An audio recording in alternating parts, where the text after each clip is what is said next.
దేవుడు ఇచ్చి దాన్ని హ్యాండిల్ చేయమన్నాడు. మనల్ని హ్యాండిల్ చేయటం కుదరట్లా, ఆ లిమిట్ దాటిపోతూ ఉన్నాం. ప్రతి దానికి దేవుడు లిమిట్ పెట్టాడు.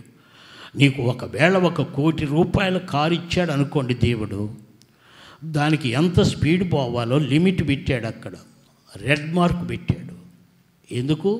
ఆ స్పీడో మీటర్ మీద రెడ్ మార్క్ దేనికి?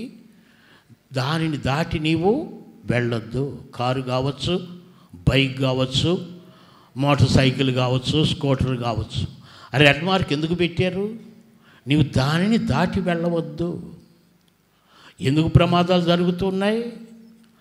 దేవుడు పెట్టిన ఆ గీటు దాటిపోతూ ఉన్నారు. యాక్సిడెంట్లో ప్రాణాలు పోగొట్టుకుంటున్నారు, కాళ్ళు ఎరగొట్టుకుంటూ తల బగలగొట్టుకుంటూ ఉన్నారు.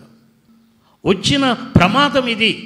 ప్రతి పరిస్థితిలో సైతాన్ నిన్ను దేవుడు గీసిన గీటు దాటి రమ్మంటూ ఉన్నాడు. లిమిట్ దాటిపోతూ ఉన్నాం.